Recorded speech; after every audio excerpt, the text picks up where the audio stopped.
Well, here we are recording. No. Hmm. Hmm. Hmm. Yeah. Well, I'm nervous now. I'm thinking, I can tell that I'm sweating. Now I'm thinking, now that the camera's on, I have to do a perfect job at asking you all the right questions. And I'm in the easy chair over here. I just have to receive. So I don't have anything that I have to do. that's true. You have to run this thing and I can just ride. That's No my pressure though, no pressure. that's my story. Yeah. It totally fits into my thinking that I totally should have prepared for like 2 hours or 2 days to have everything perfectly figured out. I don't. But I am actually curious, Susan, and thank you for taking the time to talk to me. Yeah. And so we know each other for some time now from the online world, no? Never met in person, but for some years doing, I've been in your sessions and coaching programs and whatnot. And so what I'm really interested in is your point of view, because you're also a radical honesty trainer, technically, right? Yeah. But you developed your own thing, which is the getting real. That's how you call the groups, I think, right? So I'm so curious if you would, because I do think that you have some of the same roots as Brad, who developed radical honesty based on Gestalt and other stuff. So I don't know, would you be willing to share something about how you came to developing the whole getting real practice? Like what interests you in it and how did you come up with it?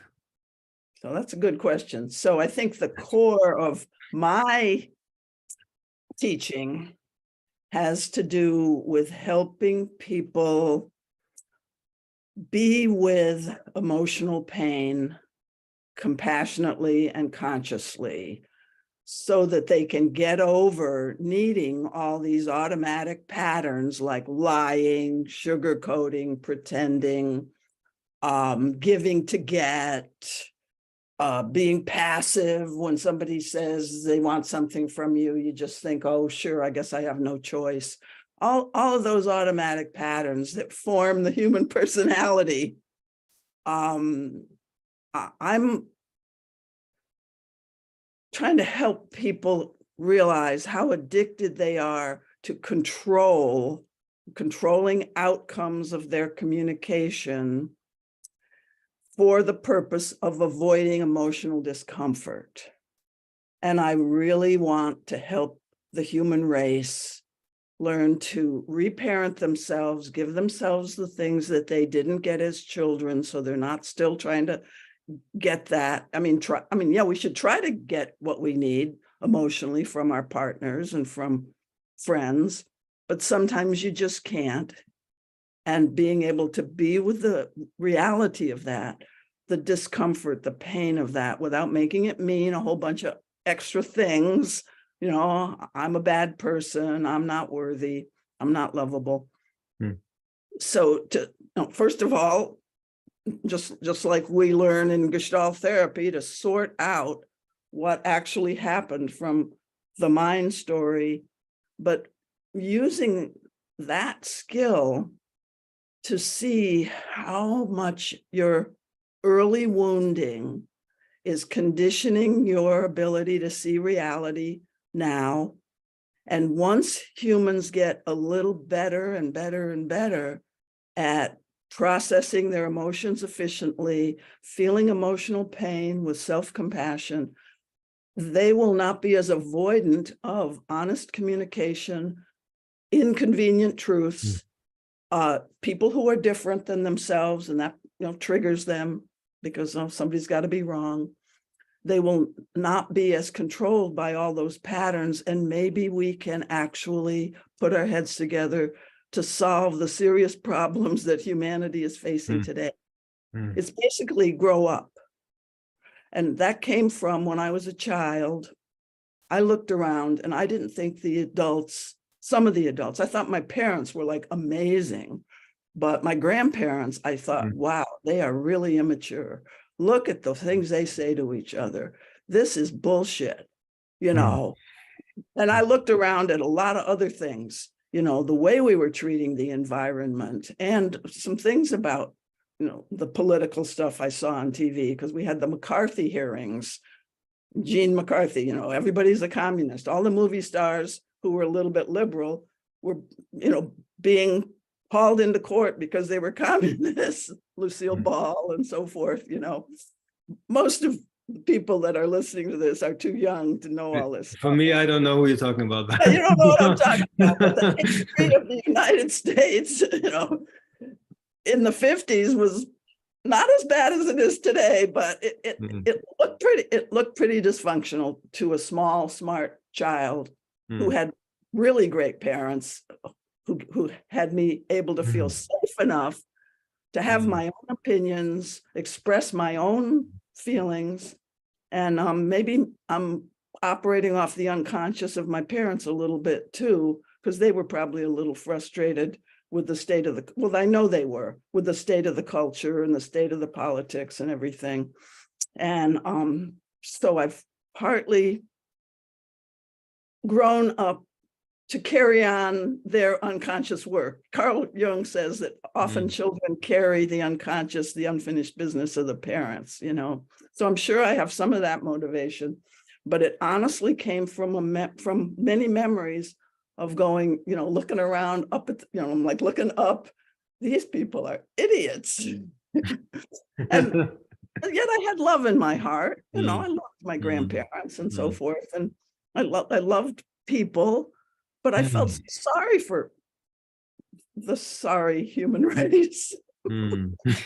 So, you know, so you can pick up, there's a little superiority attitude there. A little bit. You know, I can't help it. Okay, that's fair. That's my shadow. Thank you. So It's like, grow the fuck up, but I love you, you know, at the same time. See, Brad's motivation for doing Radical Honesty was extremely different, but if people should read his autobiography, I mean, it just touches your heart how he had to be an adult and he had to stand up against dysfunctional, you know, stepfather and so forth.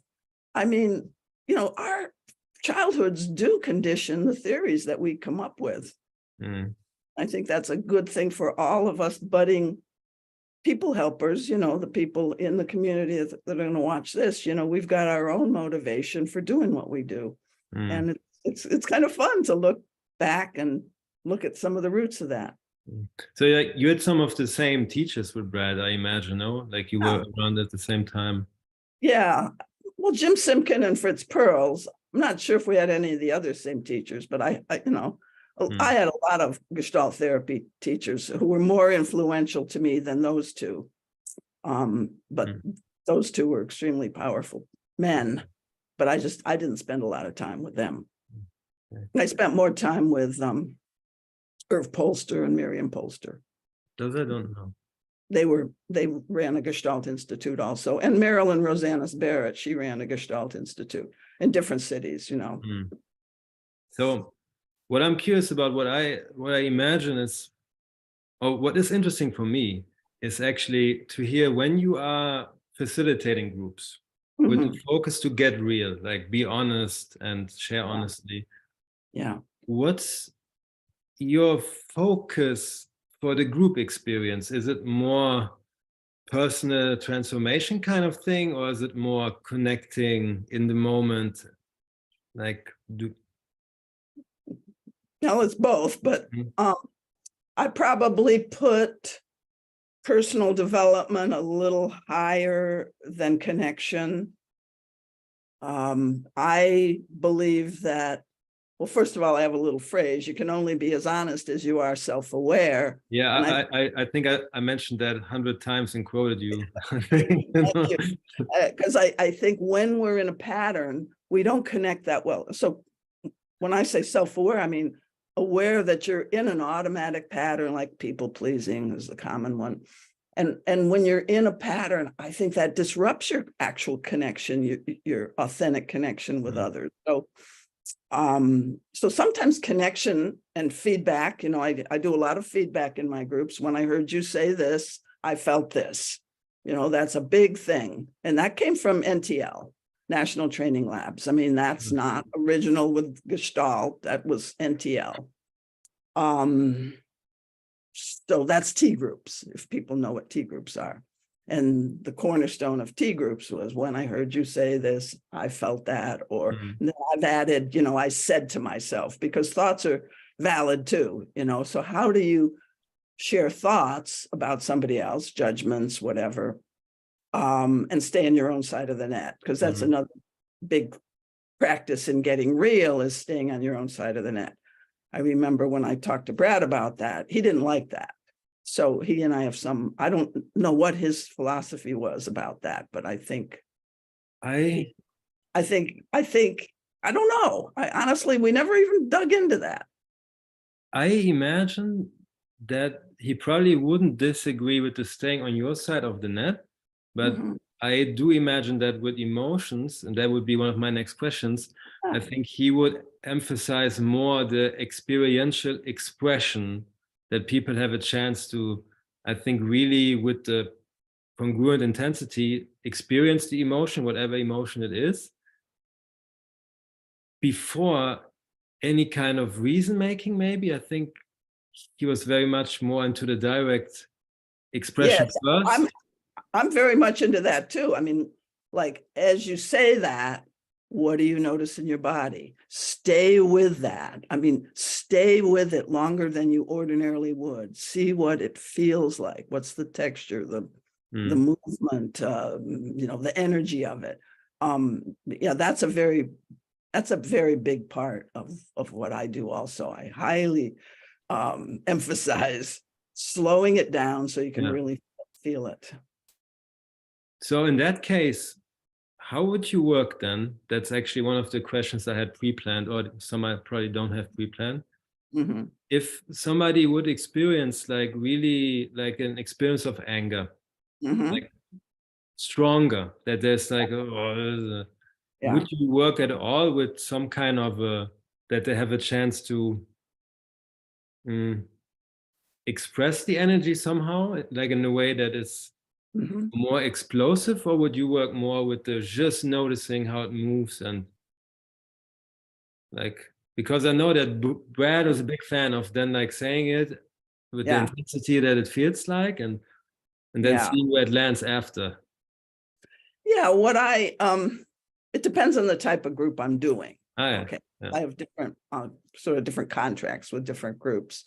But if somebody's got some explosive anger about something that somebody said, I might set up a safe experiment, I remember with one guy, a pile of blankets and pillows, and he just jumped on the thing and attacked it. And so I'll try to set up an experiment where the person can. I mean, in some of my groups, others, I work more just pause and notice what's going on inside and stay with that and feel the anger. And then, who do you want to speak that to? How old are you? And I'll do, sort of inner empty chair type of work with it. But I will also set up safe experiments. I no longer have the person, like if their partner's in the workshop, express the anger directly to the person until they've processed it a little bit. I've had people just feel really unsafe in that. In the old days, I did. I've been working for 55 years. So in the old days, it was, just let it all hang out and really, prepare the partner to hear it. But, the culture's changed, and people seem to be more tuned in to their trauma sensitivities. And so the last 10 years or so, if I let a partner, yell right at the person, no matter how much I think I've prepared them, it doesn't seem to be as effective as when the person does some inner work. And then maybe they'll talk to an empty chair, and the empty chair might be their parent. It may start out as their partner, and then it may be their parent. And I try to help them realize that the anger part is standing up for the inner child that didn't get their needs met. So it's like kind of that's the way I generally frame it. Like I heard you say it in some of the coaching trainings we did, that it's often that the anger is standing in front of the softer parts as a protector somehow, no? Yeah. Imagine. Yeah. Yes. Mm. Just to help them validate their anger, move that energy, but that's not the final place to be.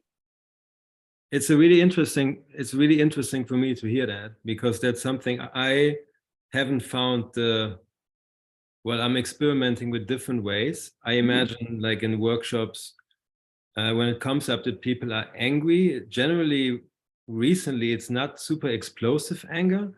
I let them experiment with saying to somebody else, I'm angry at you for, because many times this is a thing that is very new to people, to have the chance to say that they're angry with some more, like a little leaning forwards maybe, to be with that energy of the anger or dislike, and that it doesn't necessarily break the contact. But I've also experienced the issue with too loud of an expression triggering a lot of people in the room just generally, and then it's very hard to pick everybody up again. So that's... Yeah, I found both. I mean, I'll do all of those different things, you know. Sometimes I will, if they're strangers, you know, first time they've met in the group and they're not going to go home together. It's when they're going to go home together, they've already got a history of co-triggering. That's when I've, I would say maybe made some boo-boos, you know, at least from their point of view, I've made some boo-boos. So that means like I've allowed too much anger to you know, to be received by somebody and they've already got unrepaired ruptures and unfinished business with each other. Okay. That's when you have to be, or I'm learning that I have to be a little slow it down myself, and because my attitude, you know, is let it all hang out. You know, that's sort of my basic temperament, is that. That's the way I was raised in terms of my early training in teaching, but it's changed. The culture's changed, and so I'm still trying to catch up a little bit with how tender people are. Me too, actually. I have to say, it's something I used to assume that everybody has the same capacity for hearing loudness or whatnot, and that was the wrong assumption. Sure. Yeah, and I don't mind if I'm in a group and somebody does explosive anger at a pillow or on a pile of blankets, and other people get triggered. I don't mind that, because then we can all, you know, we can process all that, because people do have a lot of fear of anger. And what you said about, like, these days, a lot of the anger is not very explosive. I'm trying to check that in with my experience. I think that's my experience also. But in couples, it can get out of hand. It totally can. I can guarantee you that. which basically means I want people to, like what we were saying before, feel their feeling, and what I've come to now is I want them to feel all the feelings associated with the anger and the actual specifics. I always, you know, make sure people say, this is this specific thing, not I'm angry at you for not listening to me. You know, it's way too general. Yeah. So I think we're all on the same page. For sure. You know, Definitely. Radical honesty in me. For sure. And so I imagine, I'm actually not sure if you ever said that, but I don't think I'm completely making it up. I think that that you introduced in some of the online workshops that we had, that if somebody is really triggered or like really overwhelmed, to raise a pen or some gesture. Right. Like yes. Something that you can still do even if you don't have access to the verbal expression. Like Yes, I still do. do. I still do that in my honesty salons. And you do that in person too. That like if you would sit somewhere. Yeah, then we have a toy button. I mean, I used to call them buttons more than triggers. You know, you're getting your button pushed. So I bought a bunch of buttons at what we have here, the dollar store, you know, for $1 a piece. And everyone's got one. And I pass out the buttons and I say, you know, we've all got buttons. So I have to lighten up about this and try not to be so ashamed of it. And if you start to get agitated and upset or resistant, or you go into fight, flight, freeze, it means you got your button pushed. You know, you hold up your toy button, and people would do that. And it's a way to. It's one device. I've got a couple other devices that I use. One device for silently letting people know where you're at. And then the prompt there is, if you do hold up your button, you can either ask for attention, just stay silent and not ask for attention, or actually go into some compassionate self-inquiry that I sort of lightly teach people.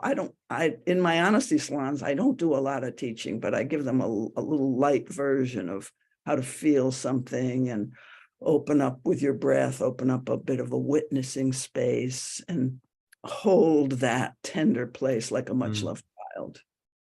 But if you would do like more of a and you do that on your own by yourself, you know, type of thing. Would you ask people to stay in the group as much as possible? Because there's now a big, I'm sharing my own, like I'm sharing something that has been really up for me recently, that I don't have the solution. Yes. So, no, I don't, but it doesn't come up. It's so rare that somebody will walk out. But I don't, I would rather not have, I know that's one of the agreements in Radical Honesty, and I'm not comfortable with that one. Stay in the group. It's never, honestly, it's never been an issue. I think once recently in an online honesty salon, somebody left, and it seemed like totally fine. We all understood that she was, you know, overwhelmed, and, you know, she came back the next time and she was fine.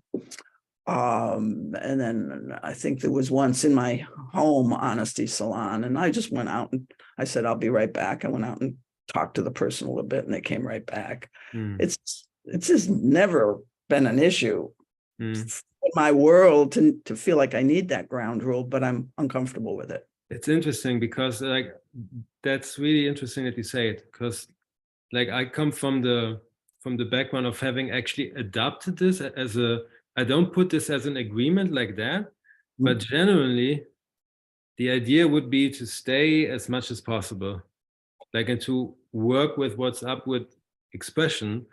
But I'm recently questioning that. So I don't have because I've been to workshops, some other modalities where it's also very transformative, very, very edgy work, and people go out and come back and it kind of works.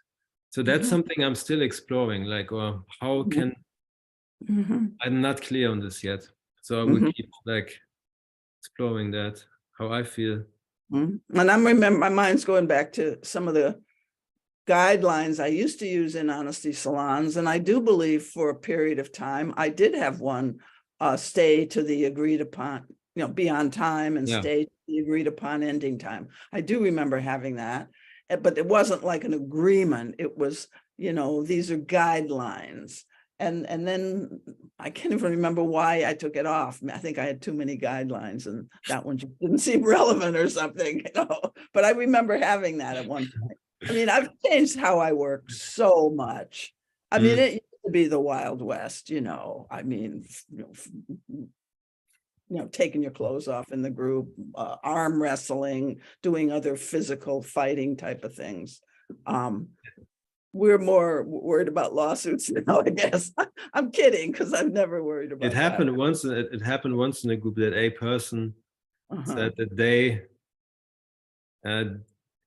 don't want to pay for the full 8 day with the naked work, so they stood up and took their clothes off in the middle.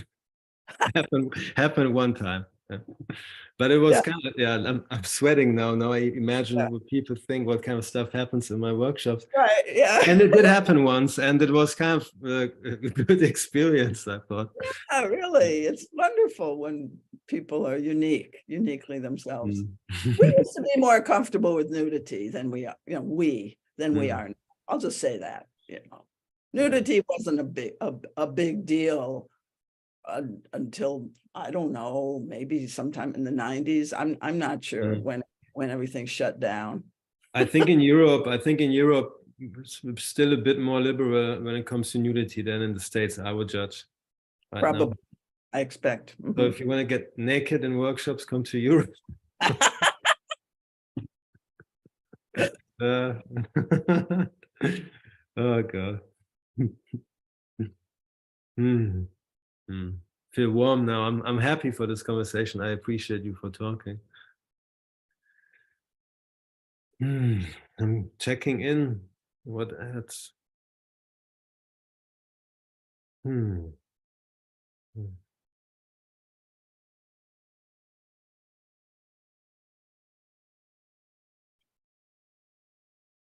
I have a question actually, which is more going into the using this kind of work, like being honest, expression in a relationship. And I know we had some sessions about that. And what I think you already mentioned, I don't know if it's a question per se, but what really helped so much and what I'm still having a hard time to remember is that pause. Pause. When you're triggered. When you triggered, pause. I'm sweating now. I imagine this is so important, like in relationship conflicts when doing honesty, that there has to be, I imagine, that's actually the question.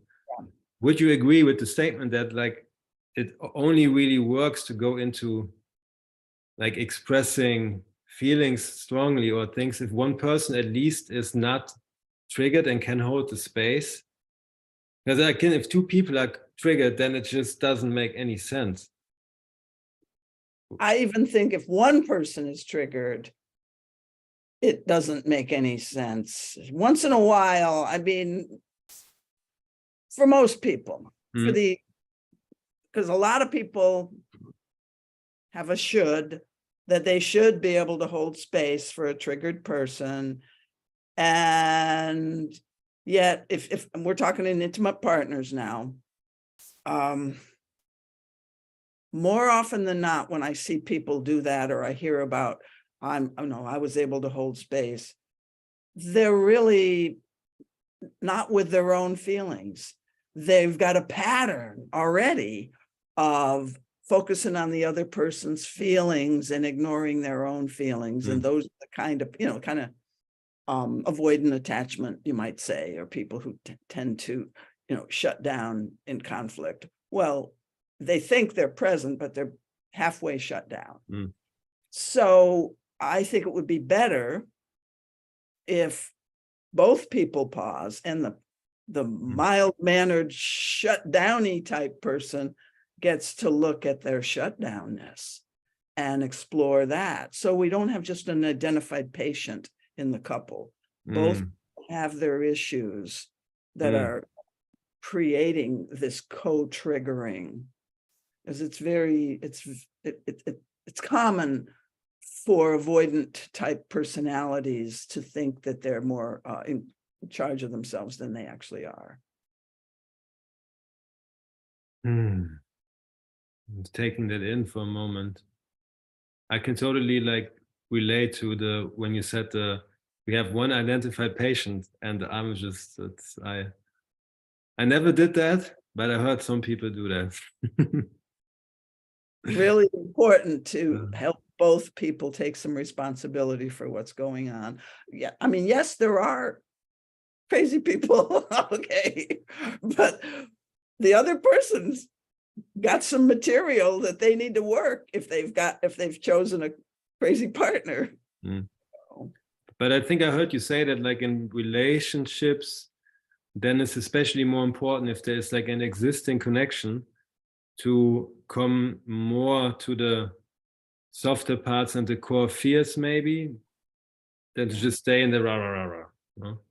Absolutely. Which, I mean, doesn't make sense ever. Have to, I mean, if we're going to build intimacy and trust, there's got to be emotional safety. You know, I used to not put as much emphasis on safety, but I do now, which means everybody takes responsibility for their own reactions. That's what creates safety. And that was a big thing at Esalen and part of Gestalt and part of early T groups, what I called NTL. It's all about everybody's responsibility for their own emotional reactivity. So that's a premise. And that's very hard to sell to people because we like to see ourselves as good. But anyway, getting both people to pause, as you say, pause is hard because you're in a triggered state. So I don't want to pause. So most people don't pause soon enough, but pause whenever you can. You know, don't be perfectionistic about it. You know, you might be arguing for 20 minutes and you find yourself kind of repeating yourself a lot and you go, oh, I guess we better pause. So then you look inward, both people, and it's got to be done by agreement with a willing partner. And all of that's kind of hard to get all lined up in couples because, you know, we're different. One person reads books and the other person couldn't give a shit about personal growth. You know, I mean, we have all that. So when both people are at least in agreement, they say they are, I teach them practices, and these practices, I'm very much into practice, like disciplined actions that train you to have good habits where what you want is what's good for you and what you do is what's actually good for you. But you have to learn to do that by engaging in practices like yoga is a practice so that you can have a better life.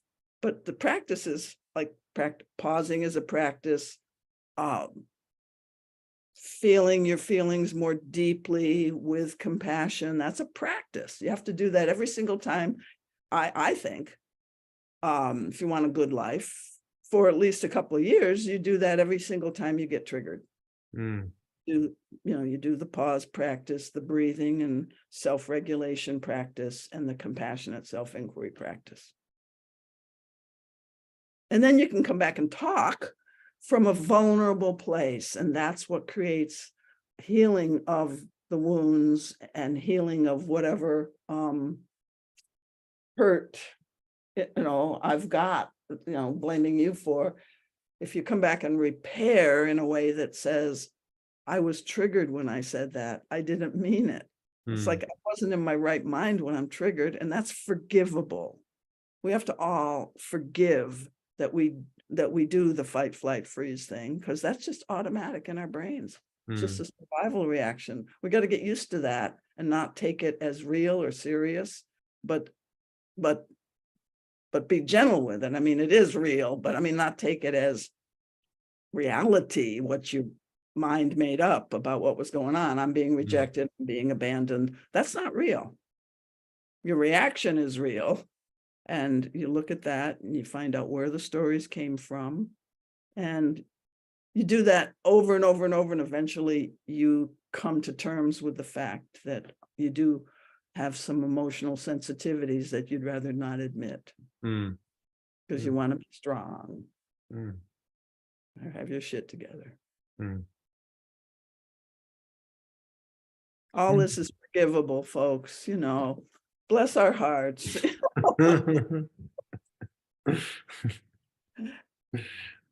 I was actually thinking what else to ask, and I think that would be a good point to end, actually. Like, I appreciate you for saying that. And I know you mentioned the compassionate self-inquiry.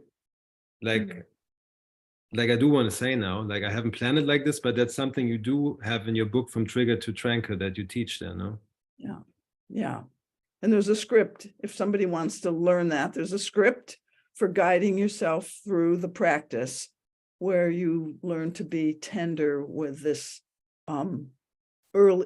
early wounded part of yourself that still is kind of motivated to get those needs met for love and for attention that you didn't get, which is not a bad motive, except that there's this sort of vigilance. Oh, he wants to go out with his buddies instead of be with me tonight, you know, vigilance about, oh, he's rejecting me, he doesn't love me anymore, I'll start protecting myself. So all of that, you know, like really getting on to yourself about your kind of automatic habits, and then they won't control you anymore.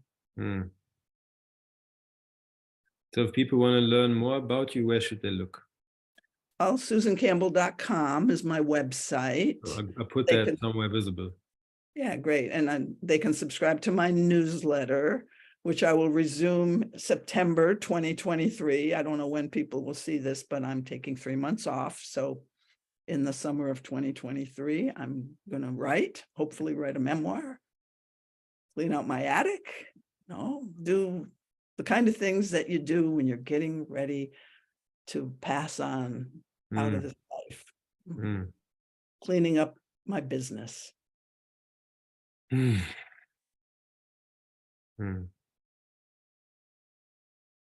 thank you, Susan.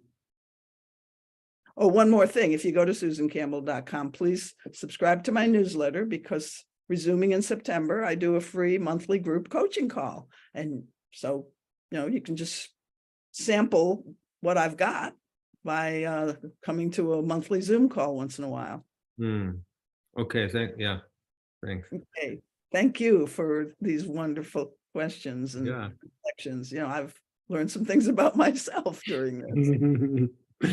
Good. Thank you, Susan. I'm going to stop the recording now. Okay, bye. Bye.